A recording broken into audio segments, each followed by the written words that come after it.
バイドウェイにメスロ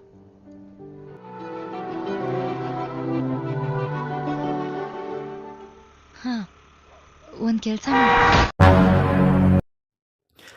Halo sobat gabut yang budiman, kali ini Mimin balik lagi buat nemenin kalian. Semoga kalian semua selalu sehat ya. Kali ini Mimin sudah merangkum sebuah alur film yang sangat spesial buat teman-teman semua. Film ini berjudul Dia. Bagaimana keseruan filmnya? Tanpa banyak basa-basi lagi, kita langsung masuk ke alur ceritanya. Di awal film kita akan diperlihatkan dengan seorang wanita cantik bernama Dia. Dia merupakan seorang mahasiswa S1 di sebuah universitas di India. Dia sangat tertarik dan jatuh cinta kepada seorang pria bernama Rohit. Sejak awal dia melihat Rohit di perpustakaan. Dia selalu diam dan melirik Rohit. Si Rohit ini merupakan seorang mahasiswa di kampus yang sama dengan dia. Hanya saja Rohit adalah mahasiswa S2. Rohit yang sangat terkenal di kampusnya karena Rohit adalah pria tampan dan cerdas. Banyak wanita yang memperhatikan Rohit secara diam-diam. Suatu hari saat dia sedang melakukan sebuah praktikum kimia di laboratorium, tiba-tiba dia melihat Rohit datang. Seketika dia terpana melihat si Rohit. Suatu hari si Rohit pun melukis wajah seorang wanita dan hasil lukisannya ini dipamerkan di majalah dinding. Terlihat lukisan Rohit sangat indah dan membuat semua orang terkesan, terkecuali si Dia. Karena kecemburuannya itu, si Dia ini kemudian mencuri lukisan itu dan membawa ke rumahnya untuk disimpan secara sendirian. Hal ini bertujuan agar wanita lain tidak bisa melihatnya. Namun atas perbuatannya itu kemudian si Dia merasa tidak enak dan akhirnya si Dia ini kemudian meminta maaf kepada Rohit. Dia pun berniat untuk menemui Rohit dan meminta maaf karena telah mencuri lukisan tersebut. Keesokan harinya dia pun berusaha untuk menemui Rohit di kampus. Anehnya saat dia berada di hadapan Rohit, dia tidak bisa berkata dan malah salting. Apakah ini yang dinamakan cinta? Dan dia sangat malu untuk mengungkapkan perasaannya karena dia takut Rohit tidak menyukainya. Namun setelah berpikir berkali-kali, dia yang tidak bisa terus-terusan memendam rasa kepada Rohit, akhirnya dia memberanikan diri berbicara langsung dengan Rohit. Pada akhirnya dia pun berhasil berbicara dengan Rohit. Walaupun awalnya dia sangat malu dan mereka berdua pun ngobrol panjang. Namun dia belum berani mengungkapkan perasaannya kepada Rohit. Hari demi hari pun berlalu. Karena seringnya bertemu dan ngobrol bersama, akhirnya mereka pun menjadi semakin dekat. Dia pun berusaha untuk menarik perhatian Rohit dengan menggunakan pakaian yang paling bagus. Pada suatu hari, dia pun memutuskan untuk menunggu Rohit di kampus. Setelah beberapa jam menunggu, dia mulai jenuh karena Rohit tidaklah kunjung datang. Dia pun mulai khawatir sehingga dia memutuskan untuk pergi menemui teman Rohit. Lalu ia pun bertanya tentang Rohit kepada temannya. Temannya Rohit berkata bahwa Rohit berhenti kuliah dan dia bekerja di Korea. Mendengar hal itu, membuat dia sangat sedih atas kepergian si Rohit.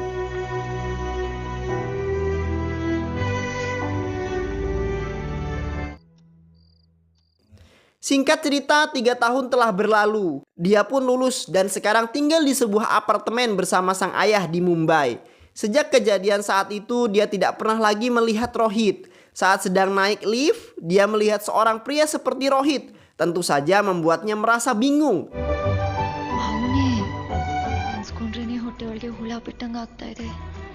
Saat dia keluar dari lift berpura-pura tidak melihatnya karena dia takut salah orang. Tetapi ternyata si Rohit memanggil dia.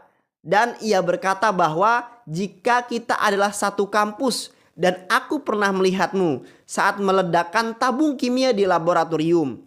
Mendengar hal itu membuat dia hanya bisa terdiam membisu. Dia pun merasa sangat senang dan dia bertanya kepada Rohit, "Kenapa kamu di Mumbai?" Si Rohit berkata bahwa dirinya pindah kerja di sini saat ini. Dan ternyata apartemen Rohit dan dia bersebelahan. Saat sedang asik mengobrol di depan pintu, ayah dan paman dia keluar dan mereka menyapa Rohit. Keesokan harinya dia pun melihat Rohit yang akan lari pagi. Dan ternyata lari pagi adalah rutinitas yang setiap pagi dan setiap hari Rohit lakukan. Namun dia berkata bahwa ia tidak bisa lari pagi karena dia sangat susah sekali untuk tidur dan membuatnya selalu bangun kesiangan.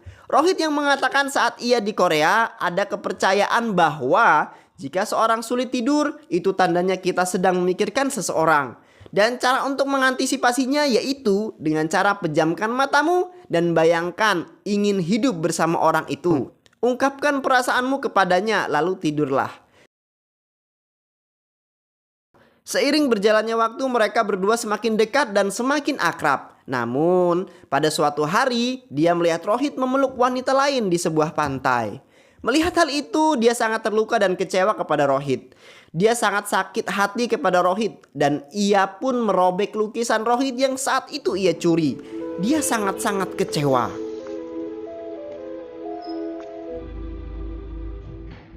Saat malam hari, dia menemukan sebuah bingkisan di depan pintu apartemennya. Dia mengambil bingkisan itu dan membukanya. Betapa terkejutnya dia, ternyata isi dari bingkisan tersebut adalah lukisan wajahnya. Dan dia juga menemukan sebuah surat dari dalam bingkisan tersebut. Ternyata bingkisan itu merupakan pemberian dari Rohit. Dan isi dari surat itu adalah ungkapan hati dan perasaan Rohit kepada dia. Rohit mengungkapkan bahwa Rohit menyukai dia dari saat kuliah dulu. Setelah membaca surat itu, dia pun merasa terbunga-bunga dan dia pun menemui Rohit. Dia bertanya kepada Rohit siapa gadis yang ia peluk saat di pantai. Lalu Rohit pun menjelaskan kepada dia bahwa itu adalah teman kantorku yang mengatakan cintanya kepadaku. Aku menolaknya dan mengatakan aku sudah mempunyai seseorang gadis yang membuat aku melupakan semua gadis di dunia ini. Mendengar hal itu membuat dia sangat berbunga-bunga. Yang awalnya benci kini menjadi cinta. Dan akhirnya mereka pun menjadi sepasang kekasih. Keesokan harinya mereka berdua pergi ke bioskop untuk menonton. Terlihat dari wajah dia sangat senang sekali dan sangat mencintai Rohit. Begitu juga dengan Rohit. I love you ಅಂತ ಹೇಳಿರ್ತಿದ್ದೆ. ಇವತ್ತು ನೀನ್ ಹೇಳೋದಿರ್ಲಿ. ನಾನು ಒಂದು ಸ್ಪರ್ಶ ಸಾವಿರ ಪದಗಳಿಗೆ Sami to. Setelah selesai menonton, Rohit berkata kepada dia bahwa ia akan melamarnya. Namun tiba-tiba mereka berdua pun mengalami kecelakaan dan langsung dibawa ke sebuah rumah sakit.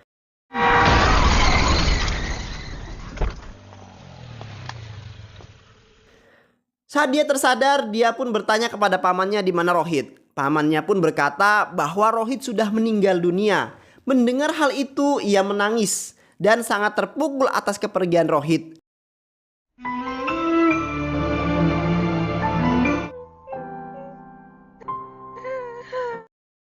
Dia terus merenungi kematian Rohit. Dia sangat-sangat sedih dan terpukul sampai dia pun nekat melukai tangannya sendiri.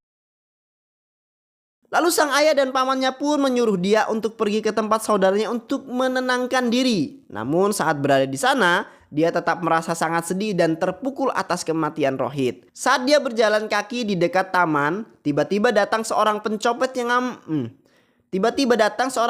yang mengambil tas miliknya. Namun dia nampak tidak peduli karena dia sangat merasakan kehilangan yang mendalam. Karena frustasi dia pun mencoba bunuh diri di sebuah rel kereta api. Tetapi tidak jadi karena dia takut mati.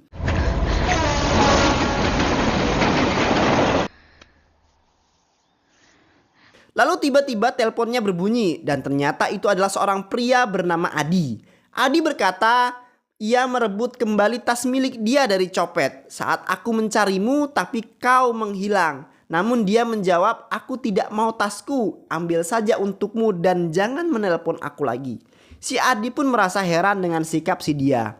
Nah, si Adi ini merupakan anak yang sangat baik hati. Adi sangat sayang dengan ibunya. Adi hidup bersama ibunya yang berprofesi sebagai seorang dokter. Saking sayangnya terhadap sang ibu, Adi memiliki sebutan khusus untuk sang ibu.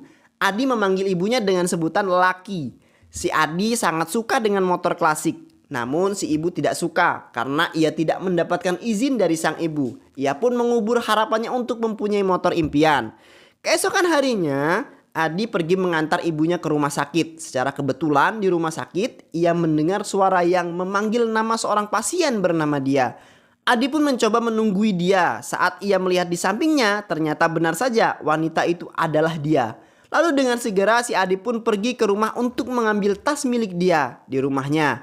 Namun saat Adi kembali ke rumah sakit, ternyata dia sudah pergi. Sore harinya Sore harinya saat Adi menjemput ibunya pulang, Adi mengobrol dengan ibunya sambil merayu ibunya untuk memberikan izin membeli motor baru.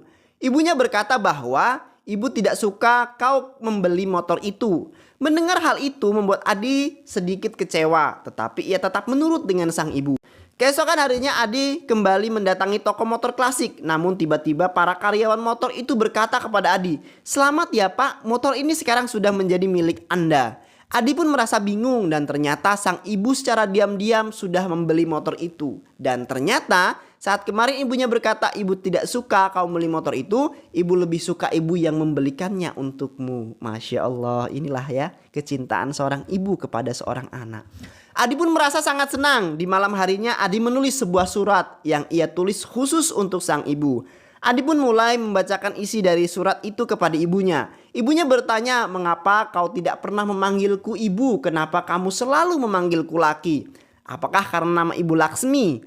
Adi pun menjawab, jawabannya adalah di akhir surat ini. Lalu Adi pun melanjutkan membaca suratnya. Tetapi belum juga membacakan full seluruh suratnya, datanglah teman-temannya yang mengajak Adi untuk nonton ke bioskop. Sehingga Adi pun memutuskan untuk melanjutkan nanti.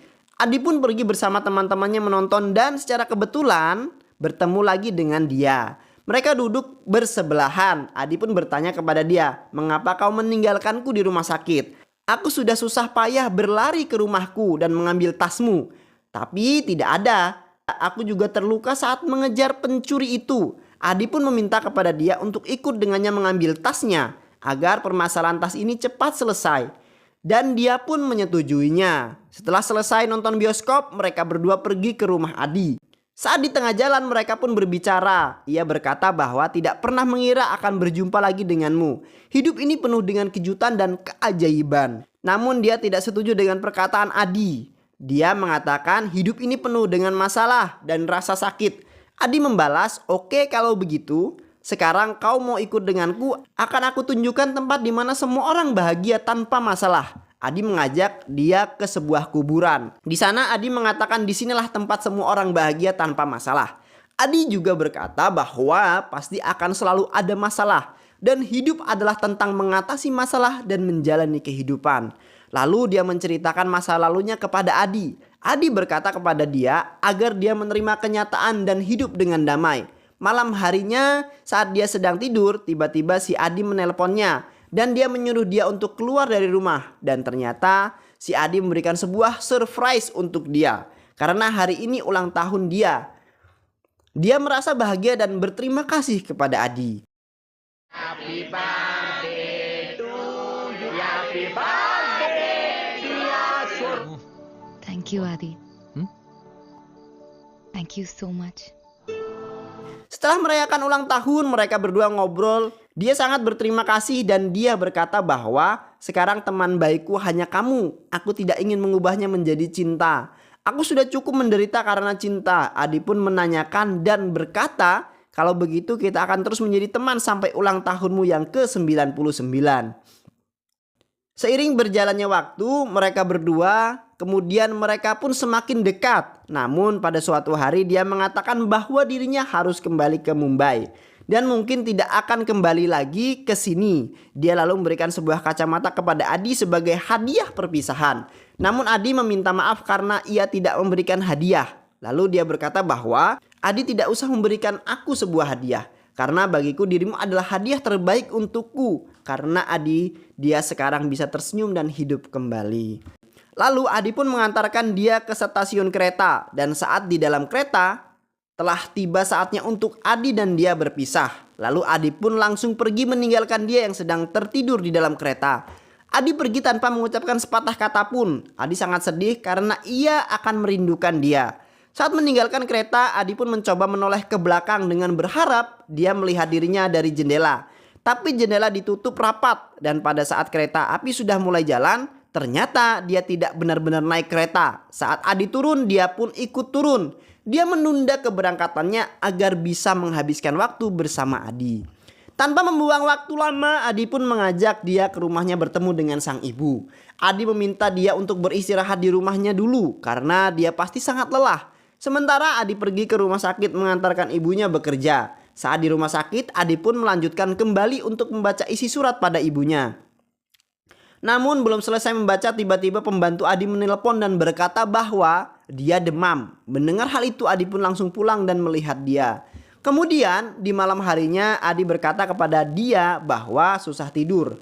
Dia pun teringat kembali perkataan Rohit saat itu dan berkata, jika kau susah tidur pejamkan matamu, bayangkan ingin hidup bersama seseorang yang kamu suka dan ungkapkan perasaanmu padanya, lalu tidurlah. Hari demi hari berlalu membuat Adi semakin jatuh cinta kepada dia. Adi lalu curhat kepada ibunya, lalu sang ibu menyuruh Adi untuk menyatakan cintanya kepada dia. Tapi di sisi lain, Adi sangat takut karena mereka sudah sepakat bahwa hubungan ini hanya sebatas teman. Dan ternyata diam-diam dia juga memendam rasa cinta kepada Adi. Tapi dia juga takut dengan perjanjian yang mereka buat. Keesokan harinya, dia berkata kepada Adi bahwa ia harus segera pulang ke Mumbai karena ayahnya sudah memanggilnya. Lalu Adi pun mengantarkan dia ke sebuah stasiun kereta. Mereka berdua diantar oleh temannya Adi yang seorang penarik bajai. Dan saat mereka berdua mengobrol di sebuah pintu kereta, dia mengatakan cintanya kepada Adi dengan sebuah isyarat. Awalnya Adi tidak peka, tapi akhirnya dia menyadarinya. Adi pun langsung naik kereta itu kemudian memeluk dia. Dan dia pun melanjutkan perjalanan ke Mumbai. Sedangkan Adi dengan perasaan senang ia pulang ke rumah. Terlihat di sana sang ibu sedang menunggunya pulang. Adi memberi kabar bahwa Adi diterima cintanya oleh dia. Mendengar hal itu ibunya senang karena anaknya senang. Singkat cerita, dia pun akhirnya sudah sampai di apartemen di Mumbai. Namun tiba-tiba, jeng-jeng, Rohit menyapa dia dari belakang. Dia pun sangat kaget dan bingung. Ia tak tahu harus sedih atau bahagia. Dan terungkap fakta bahwa ternyata selama ini Rohit masih hidup. Saat kejadian kecelakaan itu, Rohit mengalami cedera otak yang sangat kemungkinan untuk selamat sangatlah kecil. Lalu dibawa ke Singapura untuk menjalani pengobatan dan terapi. Sang ayah yang saat itu tahu bahwa dia sangat mencintai Rohit, ayahnya menyuruh sang paman memberitahu dia bahwa Rohit meninggal dunia. Ayahnya khawatir dia akan menunggu lama kesembuhan Rohit. Hal itu terpaksa ia lakukan untuk membuat dia tak terlalu berharap kepada Rohit. Dan dengan mengabarkan Rohit meninggal dunia, dia hanya akan sedih beberapa hari saja. Dan kalaupun nanti Rohit sembuh, ayahnya akan menikahkan dia dengan Rohit. Hal itu kemudian membuat ayahnya harus berbohong kepada dia. Dan karena sekarang Rohit sudah sembuh, ayahnya berencana menikahkan dia dengan Rohit. Dia yang tidak tahu harus bagaimana, entah harus senang atau sedih. Karena dia sekarang mencintai Adi, Rohit pun memeluk. Dia hanya bisa menangis. Lalu dia pun menelpon Adi dan menceritakan semuanya kepada Adi. Mendengar hal itu, Adi sangat kecewa dan sakit hati. Adi berkata bahwa dirinya tidak bisa hidup tanpamu. Dengan perasaan sedih, marah, pokoknya campur aduk. Adi pun meminta dia untuk menikah dengan Rohit dan berbahagia dengannya.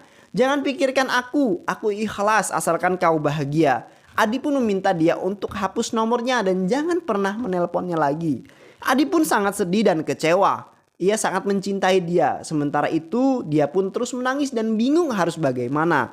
Lalu dia pun menelpon saudaranya. Dia juga menelpon Adi dan meminta Adi untuk berangkat bersama saudaranya dia untuk ke pernikahan dia dan Rohit.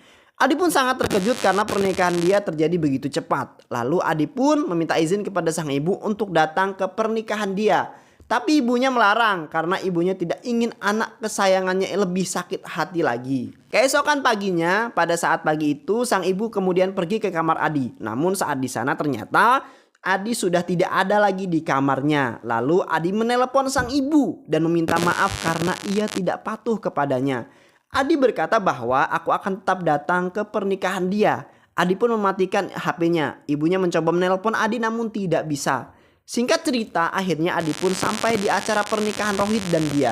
Adi yang tidak bisa membohongi hatinya pun sangat sedih dan berkata kepada dia dan Rohit bahwa kalian adalah pasangan serasi yang ditakdirkan hidup bersama. Kemudian mereka bertiga pun melakukan sesi foto bersama.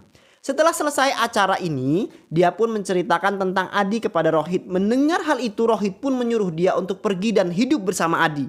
Karena Adi telah memberikan kehidupan yang baru dan dia bisa membuatmu lebih bahagia. Lebih baik aku yang menderita daripada kalian menderita demi aku.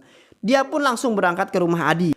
Setelah menghadiri acara pernikahan dia, Adi pun pulang ke rumah. Namun betapa terkejutnya Adi saat ia sampai di rumah sudah ada banyak orang datang ke rumahnya. Dan ternyata sang ibu yang dia cintai meninggal. karena serangan jantung. Saat itu ibunya berkali-kali mencoba menelpon Adi tapi gagal. Atas kejadian itu Adi sangat menyesali perbuatannya karena ketidakpatuhannya. Nasi sudah menjadi bubur, kini Adi menangis di sebelah jenazah sang ibu. Lalu Adi melanjutkan surat yang ditulis ibunya. Selama ini aku selalu memanggilmu Laki, bukan karena namamu Laksmi, tapi kan aku bahagia. Betapa beruntungnya aku dilahirkan olehmu. Terima kasih karena sudah menjadi ibuku. Sementara itu, dia pun akhirnya sampai di rumah Adi. Namun Adi tidak ada di sana. Dia pun mencoba untuk mencari Adi, bertanya kepada teman Adi. Temannya pun memberitahu tentang kematian ibunya Adi. Dia pun segera mencari Adi dan pada akhirnya ada seorang yang mengatakan bahwa Adi pergi ke rel kereta api. Dia sangat khawatir kepada Adi. Ia takut Adi melakukan bunuh diri. Dia pun langsung bergegas cepat menuju rel kereta api mencari Adi. Akhirnya dia pun berhasil menemukan Adi yang mencoba untuk bunuh diri. Dia pun langsung memanggil Adi karena mendengar suara dia. Adi pun sangat senang. Namun tiba-tiba akhirnya Adi pun harus tewas ditabrak kereta api. Dan film pun selesai. Sungguh banyak pelajaran yang dapat kita ambil dari film ini. Bagaimana filmnya menurut teman-teman semua? Silahkan diskusi di kolom komentar ya. Terima kasih sudah menonton. Jangan lupa untuk like, komen, dan juga share ya. Kami undur diri. Wassalamualaikum warahmatullahi wabarakatuh.